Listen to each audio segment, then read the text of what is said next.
Still with the economy, the government struck a deal with opposition parties today to fast-track the setup of the Commons Finance Committee to allow for meetings to begin on Monday to examine Bill C-2. That's the government's package of extended supports for COVID-19.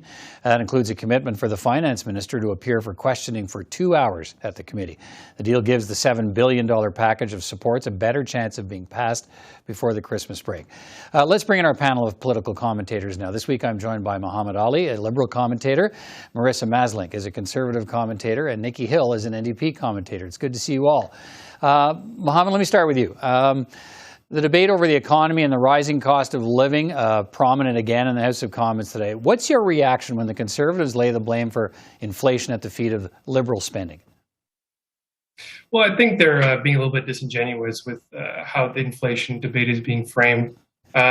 Inflation is impacted across the globe right now as a result of tightened and strained global supply chains. Even the former Bank of Canada Governor, Stephen Poloz, who the Conservatives appointed as the governor during their period of power, also said it wasn't through government stimulus that was causing inflation to rise. It was through the impacts of the pandemic, labor shortages, supply chains being strained across the globe. There are other countries like the United States and Germany, South Korea that are facing much higher inflation rates. And they've all had different approaches to supporting Canadians throughout supporting their own residents and businesses throughout the pandemic. And so it's not fair to kind of characterize the government as being the reason for this entirely. Marisa, this debate heats up now as we have some context for it, a fiscal update on December 14th.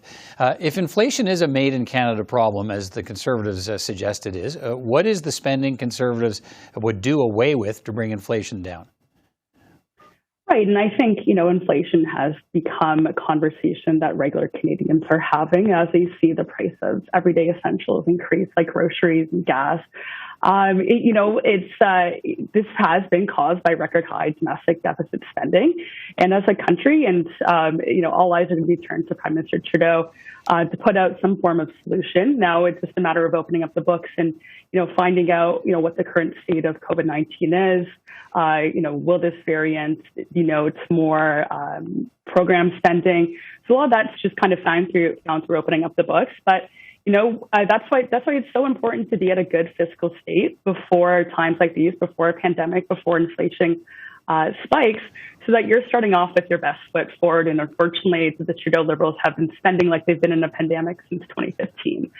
So, yeah. Okay. Nikki, Canadians feeling the higher cost of living, I suppose, just want measures to make life more affordable. What should the government be doing about rising inflation?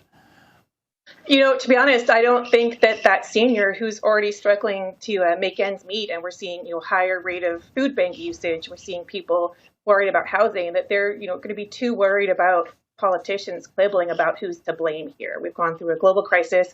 We know that there's still a lot of measures to be taken. And I think, where people like Jagmeet Singh and the NDP come in is here are the policy changes that are going to impact affordability. I'm also here in BC, and we're talking about massive impact on supply chain that we've had through this floods, let alone what's going to be needed to protect people moving ahead and rebuild. So these are all huge factors, and I think people just need to be looking more at the policy change right now. All right. Mohammed, given the economic challenges the country is facing, what do you think the finance minister needs to present to Canadians in the fiscal update? For instance, does she need to dial back or signal that the government may dial back some of that promised billions in new spending so as not to encourage more inflation? Well, I think it's a two-prong approach.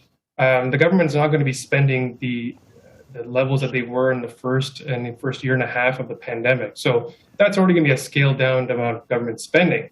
Now they're spending money on childcare. There's going to be spending money on helping accelerate housing supply construction, another area that has seen huge cost increase.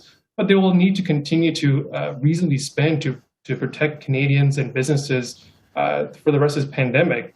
I know we're seeing the Omicron variant come through. A lot of investors around the world, including Canada, are concerned. It's having another strain on travel, on supply chains and labor shortages. So we're not out of this yet. So we can't just presumably say we'll slash government spending and supports for Canadians, as the Conservatives may like to push that message. All right, Marisa, what do you want to hear in the fiscal update on December 14th? What do you want to hear from Chrystia Freeland?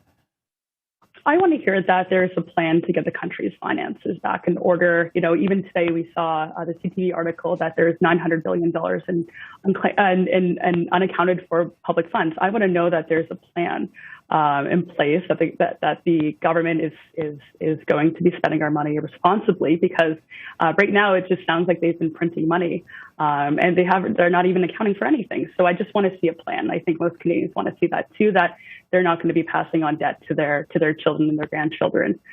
So we want to see that they have the country in order. Nikki, what do you want? What do you think Canadians want and need to hear in the fiscal update? I think they need that reassurance that I do agree there needs to be a plan, but I don't actually think Canadians are talking about inflation. They're talking about cost of living. They're talking about pocketbook issues. They're talking about, what's going to happen in terms of gas supply, no matter somewhere where you're living in the country, again, like British Columbia. So I think, what are those plans to actually address where the needs are for people who are largely vulnerable already in many parts of the country, without cutting down on the supports that they need. And I think, you have to be able to figure out how to address those policies that are going to, make sure that people have what they need to get through this ongoing pandemic, let alone the other emergencies we're facing. All right. Mohammed, I want to take us back to yesterday in the House of Commons. We saw something exceptional when all parties agreed unanimously to pass the bill banning conversion therapy. And the big story is how the Conservatives split over the last bill on this, actually moved the motion to pass the new bill at all stages without the need for a recorded vote and send it off to the Senate. What do you think of the way the Conservatives handled this divisive issue? I think it was smart for Aaron O'Toole to recognize and to work with his caucus members the importance of this, to pass this legislation to end this barbaric practice of forced conversion therapy against members of the LGBTQ community. So I think it was a great bipartisan, unified message from the House of Commons that who they represent Canadians, that this is an important piece of legislation. We need to get this through. Let's not play games with it anymore, as the Conservatives did in the previous Parliament. So I'm glad to see that. And now it's on the Senate to make sure this gets through quickly. All right, Marisa, more than half the Conservative caucus opposed the conversion therapy bill in the last Parliament. This bill's even tougher than that one, yet the Conservatives wanted to avoid another open split on this. How come? Well, I think, it's very nice to see unanimous support in the House for such an important issue. And I think voters are understanding how important it is for our political parties to align under key issues like this. And I think the Conservatives are, learning from optics mistakes past and putting forward what I think was one of the most smartest political moves that I've seen in a while.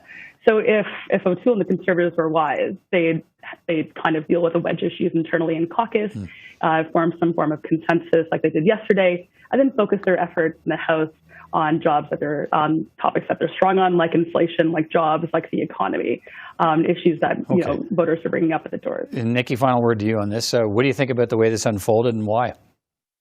Well, first of all, congratulations to those advocates that worked on this for many years, many of them facing trauma from the issue and the impact themselves. I think this is really a political issue, though. And, we definitely saw, I would say, at least 4 Conservative MPs in the last election lose their seats in suburban DC ridings sitting around where we are now, because we did hear from voters that basic human rights issues are not on the table. And so at this point in time, it's smart for the Conservatives to support it. I think really, though, that the success and the applaud should go to the public and to the advocates that worked on it for many years. All right. Listen, time is short tonight, but thank you all for being with me.